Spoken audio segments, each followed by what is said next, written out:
Là, j'ai tout de suite pensé à des étendues désertiques.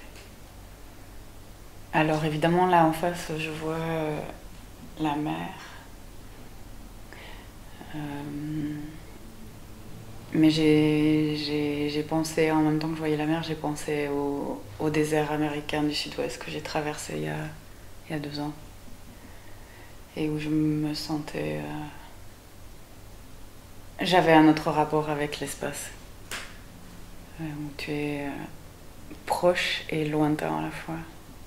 Avec ton corps, tes pensées, enfin, il n'y a plus rien.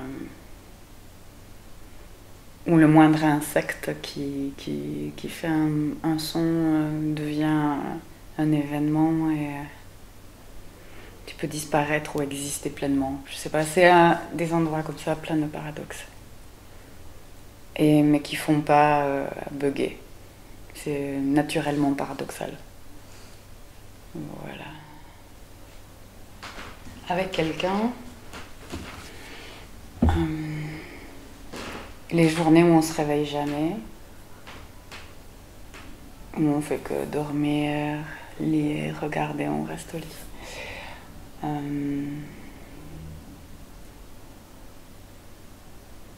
Se réveiller ailleurs que chez soi. Dans la forêt, certainement pas au bord d'un précipice.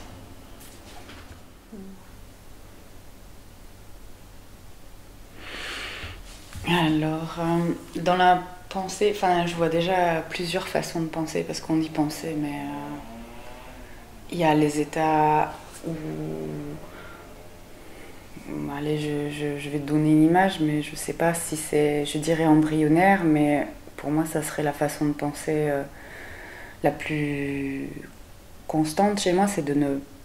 C'est pas une formulation des mots, là, comme je suis en train de penser... c'est un amalgame de sons, d'images, de sons, d'images fixes ou en mouvement, de couleurs, parfois de senteurs et peut-être des syllabes qui apparaissent ou un concept assez vague, pré-philosophique, comme on dit, il y a une préhistoire, quoi, peut-être. Ou pré-acte aussi, avec la sensation du corps qui est là, son poids. Et c'est un amalgame avec des espèces de croisées de tout ça. Et ça, c'est ce qui est le plus constant chez moi, et la pensée, je dirais, la plus saine. Dès qu'il y a formulation, souvent c'est des espèces de boucles un peu qui peuvent tourner à l'obsession. Donc ça peut être utile pour écrire un texte, par exemple, puisque on peut faire des rythmes, des chansons, des choses comme ça avec. Mais ça peut tourner aussi voilà, à des pensées qui tournent en rond et qui amènent pas grand chose, à moins peut-être de les répéter jusqu'à ce qu'il y ait une partie de la pensée qui déraille et qui amène ailleurs. Et penser dans ma tête comme je pense là à haute voix, c'est déjà la préécriture ou d'être déjà dans le donner vers dehors, quoi. Je crois que je préfère ne pas penser s'il faut formuler et alors après, donc l'utilité de tout ça. En fait, j'aimerais apprendre à ne plus penser. J'ai arrêté de fumer il n'y a pas longtemps, donc je me prends des shoots au niveau odeur-goût, c'est la révélation. J'ai l'impression d'avoir fumé de l'herbe constamment parce que chaque odeur en ce moment se révèle, est une redécouverte. Alors, de là à préférer, waouh. Je crois que j'aime bien la cacophonie des odeurs. Et s'il fallait choisir, je crois que j'aimerais bien là, comme ça, là. Ici.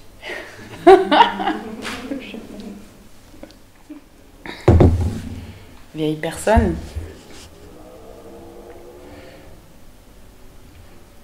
La première image, c'était une vieille sorcière au milieu de la forêt, mais avec des chats et mais ça devait être trash au niveau social. Enfin, mais en même temps, je me dis ces femmes-là, enfin, si elles ont existé, tu vois, en même temps, je pense parce qu'il y a eu l'époque où on brûlait, enfin voilà, voilà, toutes les sorcières étaient. Donc qu'elles aillent se planquer dans la forêt, c'est pas. C'est dans les contes de fées, mais à mon avis, ça devait voilà, être tiré du réel. Et je pense qu'elle devait avoir une certaine force, du coup, parce qu'en même temps, donc, crainte et besoin d'elle, parce que c'était une médecine démocratique, accessible à tous, a priori. Donc,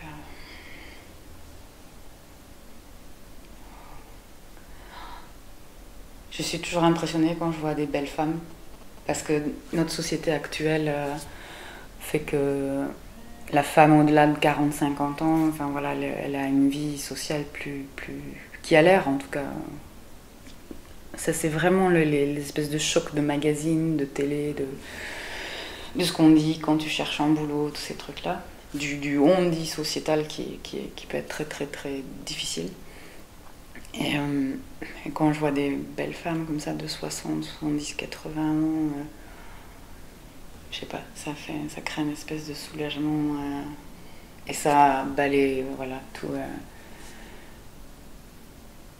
Et j'aimerais que les femmes aient la force au fur et à mesure de ne pas subir cette espèce d'aplat social qui fait qu'il faudrait qu'elles se cachent ou qu'elles s'habillent moins bien ou qu'elles se transforment en grand-mère ou voilà, qu'elles se mettent pas tous en blouse bleue. Je sais pas quelle. Et je pense que ça va changer au fur et à mesure, mais ça va prendre un temps fou. Et j'ai déjà du mal, moi, à me projeter dans un nom, alors peut-être parce que j'ai peur de me dessiner trop, donc penser à... En tout cas, oui, j'ai peur parfois d'être dépendante ou à la rue.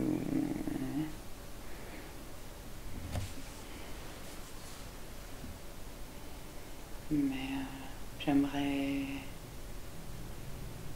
atteindre une espèce comme ça de balance entre une certaine sérénité et une certaine folie, je sais pas. Il y a 20 ans, avec Al Hartley, lequel je saurais pas dire lequel. Peut-être le dernier que j'ai vu de lui, où c'était une commande d'Arte, je crois, sur l'an 2000. Et il y avait PJ Harvey et son acteur fétiche Mac Donovan, je crois, ouais, et c'était vraiment très biblique, des histoires d'anges et de démons, mais avec voilà, des acteurs un peu je m'en foutiste,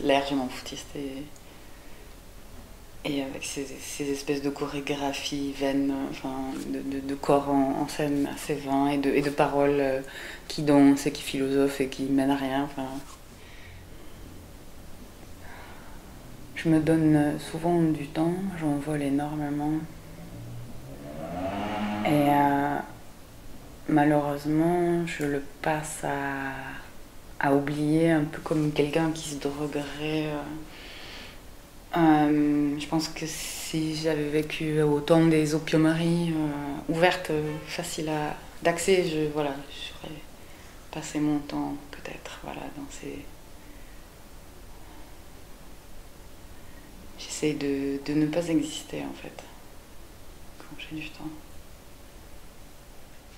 En ce moment, c'est Croix. J'ai eu trop d'histoires d'amour récemment. Peut-être un peu comme dans les films. Et c'est très fatigant, très éprouvant. Et je me pose du coup beaucoup de questions sur voilà, qu'est-ce que l'amour, quel type d'amour, comment aimer, comment être aimé. Et Et je crois que j'ai envie de passer quelques années sans amour pour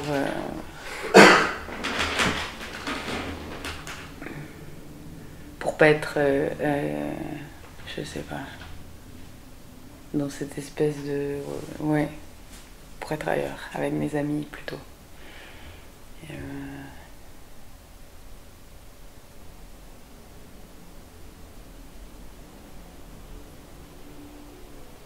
je crois que je me suis leurrée en fait. Enfin voilà, je dois changer ma façon d'aimer ou d'être aimée en tout cas. Il y a peut-être trop, il y avait trop une recherche, je pense, de brûlure. Alors j'ai rencontré des gens magnifiques, hein, et j'ai vécu des choses magnifiques, mais au bout du compte, je sais pas si ça vaut quelque chose. Ce type d'amour-là, un peu, peut-être, on peut dire passionnel. Voilà, je préfère l'amour partagé avec mes amis, que je trouve plus constructif, plus loyal, plus profond, plus attentif. Et je pense qu'on peut aimer, après avoir un partenaire de vie avec qui on peut développer ça aussi. Parce que j'ai vécu quand même 12 ans avec la même personne et je pense que c'était plus respectueux aussi, l'un de l'autre.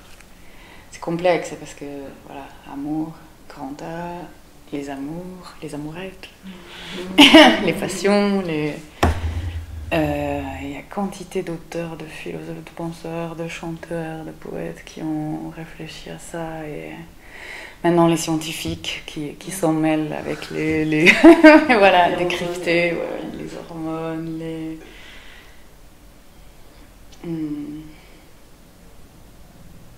Et je suis pas sûre qu'il y ait de réponse.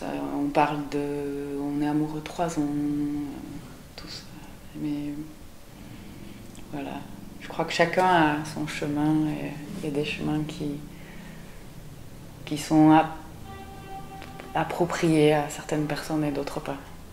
Voilà, moi je veux plus vivre des histoires d'amour comme dans l'art. C'est pour les super-héros, quoi. Eux.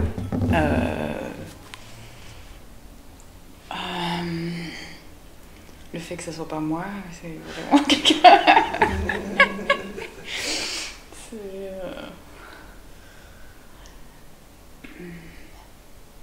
Encore, ce matin, j'écoutais Lily, Elisa, Fantasy et il y a elle, mais je pourrais parler de plusieurs personnes qui me font cet effet. J'écoute une personne comme ça, comme elle, et c'est un autre monde. Elle me parle de choses même du quotidien et je suis étonnée parce que elle décrit un monde dans lequel que je connais pas et pourtant on est à la même table et sa façon, son parcours, sa famille, ses amis, sa façon de décrire ce qu'elle est en train de manger, boire, c'est un autre monde, quoi. Et je voyage. J'ai plusieurs souvenirs. J'ai un souvenir d'une petite fille un peu comme ça, stoïque, contemplative, qui juge pas ce qu'elle reçoit. Mais qui comprend pas vraiment non plus, où il y a une espèce de filtre ou de voile de protection, je sais pas.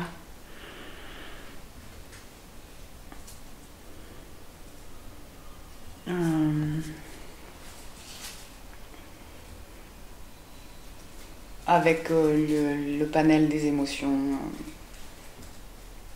J'ai pas de souvenirs de peur, j'ai plutôt des souvenirs, oui, d'inventivité, de joie, de curiosité. Je me souviens la première bouffée de bonheur. C'est un espèce de livre où on devait déployer une baleine, un bateau, enfin tout était en papier comme ça. Et il y avait toujours quelque chose à ouvrir ou à construire. Je sais plus comment s'appellent ces livres. Voilà, avec plein de parties 3D. Et c'était magique. Donc, voilà. C'est vraiment la première fois où j'ai senti une espèce de truc électrique là, ou je sais pas quoi, qui se déploie et il y a un contentement et on est bien au monde et tout devient possible et magique et voilà. Ça c'est incroyable. Littéralement, ok, je fais ça comme je veux.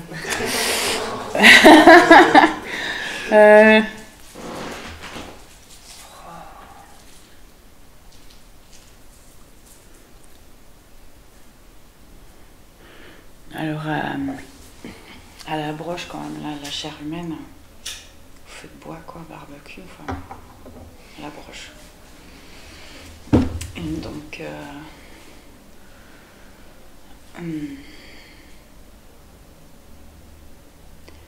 je vis en ville, donc c'est pas trop la chair de gibier, donc...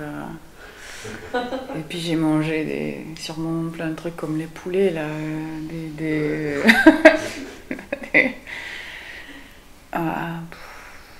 et je m'y connais pas trop en sauce, mais là, un peu de poivre, ça c'est gros sel.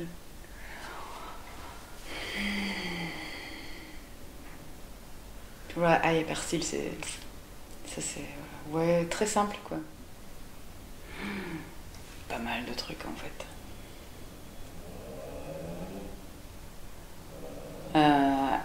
Je déteste en premier lieu le fait de détester. C'est fatigant. J'adore voler du temps pour dormir et regarder des séries télé, mais je déteste ça en même temps. Donc je me force à essayer de ne pas aimer ni désaimer pour juste éliminer le jugement.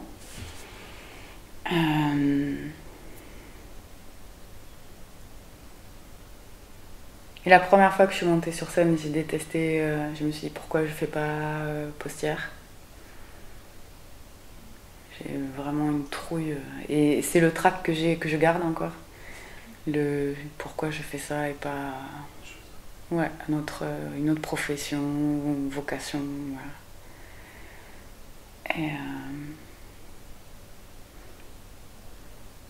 Et je crois que j'aime et je déteste le fait d'être ou d'avoir choisi ou d'être devenu artiste. Je me pose souvent des questions en ce moment à ce sujet. Pourquoi pas être... Il y a la notion d'utilité, voilà, peut-être, qui est un peu... qui est une récurrence. Pourquoi on va sur scène, pourquoi on se montre, qu'est-ce qu'on a à dire de plus ou de moins que quelqu'un d'autre. Et même en tant que public, je me dis pourquoi je vais voir quelqu'un qui va chanter ou qui va... Il y a quelque chose qui est assez incroyable dans ouais, il y a une fascination. J'aimerais pouvoir switcher. Alors j'ai l'exemple de Rimbaud, quoi, qui était poète et qu'on a dit devenir marchand d'esclaves et d'armes et tout ça. J'ai pas osé lire vraiment ni trop ses poèmes d'ailleurs, ni trop ses lettres d'après, parce que j'ai peur ouais, que ça soit décevant par rapport au fantasme que j'ai. Parce que je crois que sur la fin de sa vie, il y a quelqu'un qui m'a dit genre qu'il avait écrit qu'il aurait aimé plutôt se marier, faire des enfants, et, alors qu'il avait la jambe coupée et qu'il était vraiment en sale état. Et pourquoi pas en même temps finir par une vie comme ça, je sais pas. J'aimerais pouvoir switcher et devenir moine ou aventurière. Voilà. Je donne ces exemples pour les extrêmes. Moi j'ai l'impression que c'est plus facile pour les hommes, mais c'est peut-être aussi un a priori.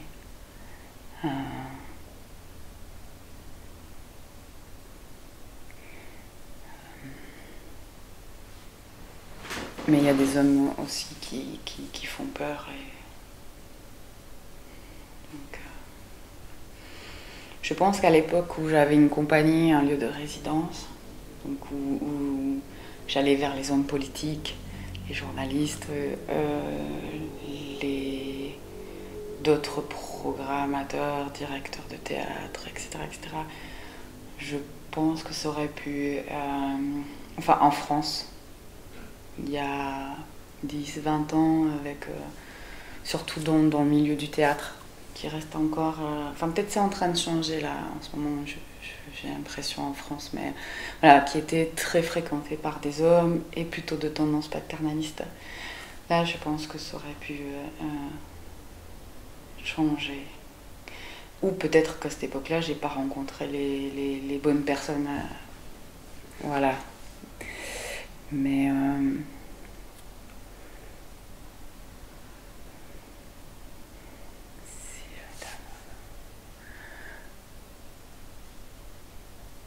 je crois que je me serais battue souvent dans la rue.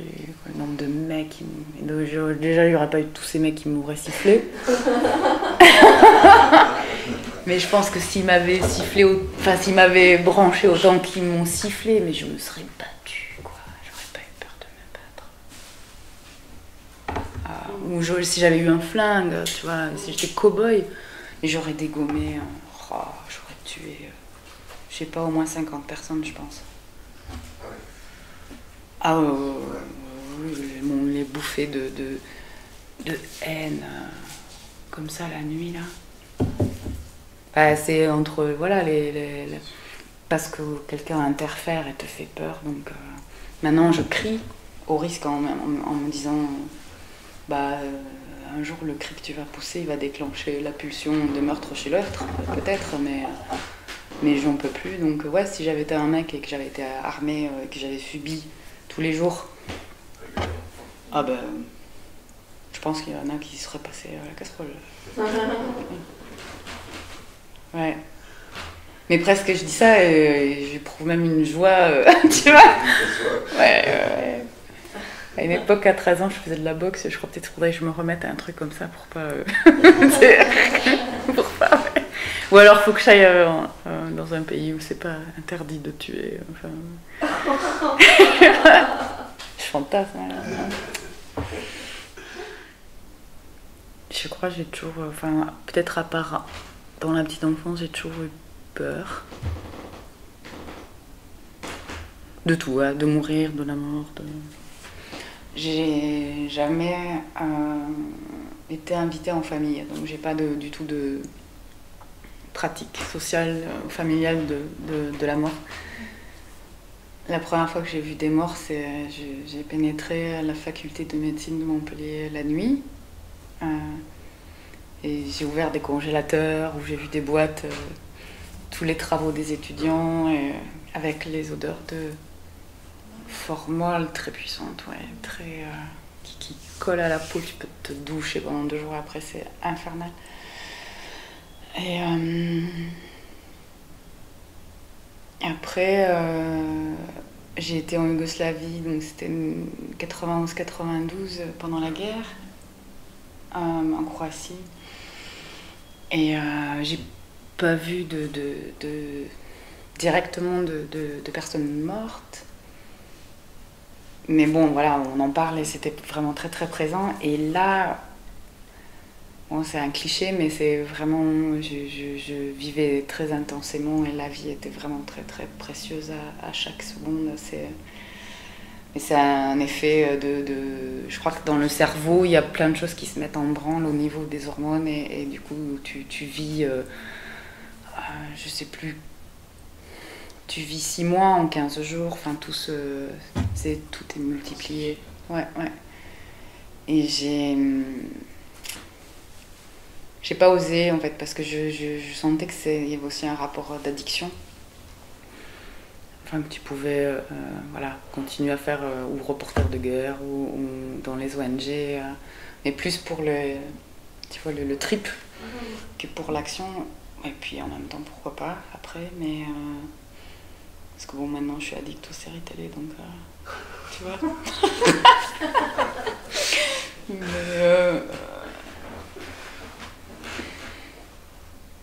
À 40 ans, 41 ans, je me suis dit que je pouvais mourir tranquille. J'avais l'impression d'avoir vécu de belles choses.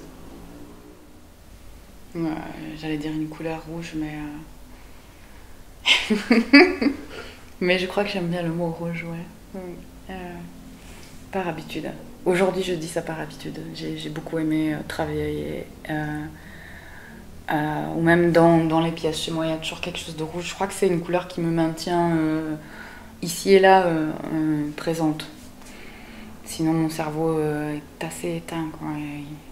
Enfin, je sais pas, c'est une couleur ça doit provoquer un schéma neuronal, quelque chose qui fait que aussi mon corps est peut-être plus sur le qui-vive, donc plus présente, peut-être en mode chasseur un peu, je sais pas, peut-être comme une bête avec le sang. Ouais.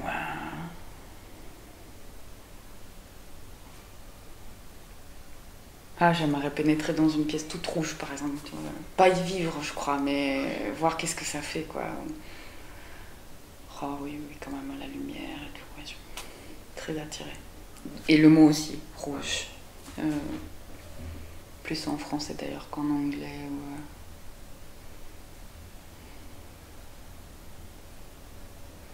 Je sais pas pourquoi. Le mot, en tout cas, aussi. Plein. Plein d'âge passé. L'âge futur, voilà, c'est toujours la question de la projection, mais je suis habitée par, je pense, toutes les personnes que j'ai été, et donc je suis habitée par plein d'étrangères parce que la petite fille ou l'adolescente ou la jeune fille, j'ai l'impression, je peux voir des liens, expliquer des liens, mais ou même peut-être parfois imaginer que je sens un lien physique ou émotionnel ou le corps a des traces, des cicatrices, des chocs, mais c'est un paquet d'étrangères quand même, quoi. Donc ma grand-mère, je crois qu'elle a plus de 80 ans, elle s'en donne 40. Et je me dis peut-être que les gens au fur et à mesure finissent par s'arrêter quelque part. Et j'adore voir par exemple la petite fille. Parfois, elle a des expressions, elle a des réactions de petite fille. Et j'aime bien voir la petite fille qu'elle a été. Je pensais d'abord à ceux que j'aimais pas parce que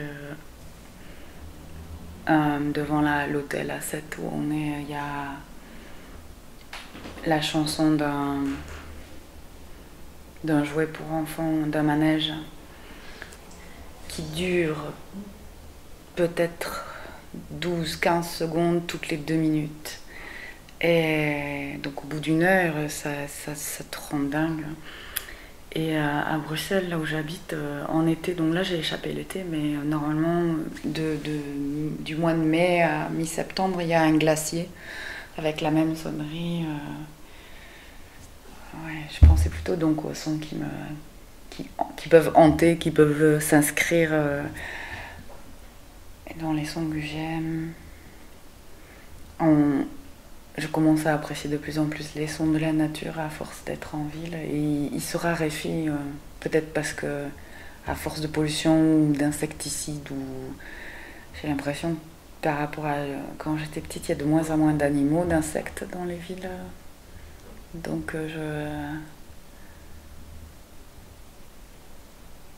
c'est à chaque fois quand j'entends voilà ce type de son ou les arbres, les feuilles, c'est comme si un autre monde comme ça apparaissait. Et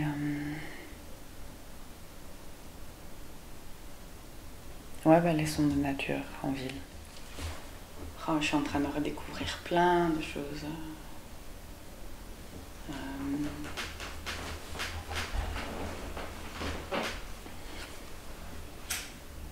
Tout ce qui est mangeable comme ça, même sans sauce, sans rien, tout. À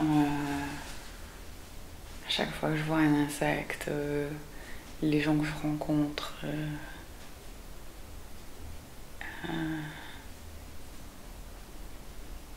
nager ou juste être dans l'eau de mer, je sais pas, comme ça, j'ai l'impression que par jour, il y a à chaque fois un moment miraculeux qui fait que les sens sont comme ça, alertes. Et j'ai vécu un an un peu comme sous une chape. J'ai l'impression que tous les 10 ans, j'ai une année que je peux estampiller comme la pire. Et en même temps, elle permet de renaître, quoi. J'en profite pour tout aller vraiment au fond, comme au fond des étangs, là où il y a la lie, ou je sais pas, ouais, la vase. Ouais. Et puis comme ça, tu te poses vraiment la question jusqu'au fond. Et c'est lent, et tout ça change lentement. Et puis un jour, il y a une espèce de renaissance, quoi. Et du coup, des sens aussi, et voilà. Chaque jour, il y a un moment comme ça. Rien que ce matin, regarder les épices au marché, j'étais comme un enfant, quoi.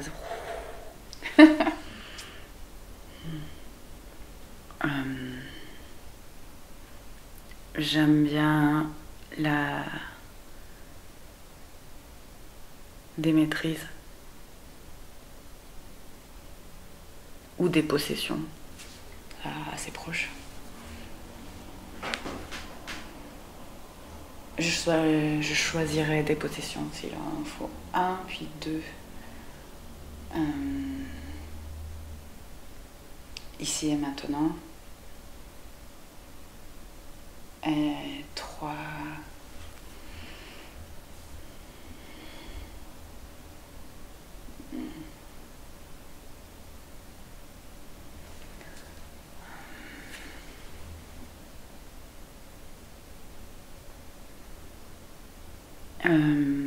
L'ébranlement, ébranler, la terre tremblait, quelque chose qui branle, qui tremble. En anglais, c'est trouble, blur, quelque chose, ouais. Trouble, blur. Trembler, branler. Un mot qui voudrait dire ça, quoi. La nuque. Parce que je trouve que c'est très sexy et en même temps on vole. Du coup, c'est un endroit qui est souvent à l'air et on vole. Enfin, on n'est pas vu quand on regarde cet endroit-là, quoi. Et c'est de la peau avec l'implantation des cheveux. Je sais pas, je trouve ça très sensuel. Être allongé sur le dos et faire un espèce de scanner de ton corps pour voir où sont les creux, les pleins, si les pieds sont décontractés, où sont les orteils, quels sont leurs volumes. Voilà, jusque partout. Ouais, j'ai une mémoire je crois que la seule chanson que je connais, c'est Au clair de la lune, et même pas encore entière, et donc ça ferait Au clair de la lune, mon ami Pierrot, prête-moi ta plume pour écrire un mot, ma chandelle est morte. Et après, plus de feu. Ouvre-moi ta porte. J'avais oublié qu'il y avait l'amour de Dieu. Ouais, c'est assez affreux. Bah, c'est être capable, voilà, d'être à l'écoute et de recevoir tout ce qui peut se passer de miraculeux chaque jour.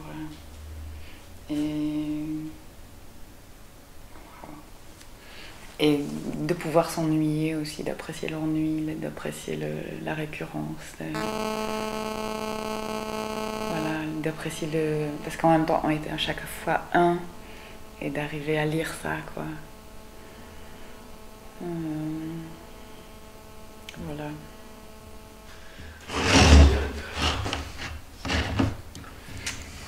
Donc, un gâteau en français, un gâteau de bonne chance, non, de fortune. La chance. Ouais. Fortune. Deviner. Devin. J'ai pas faim.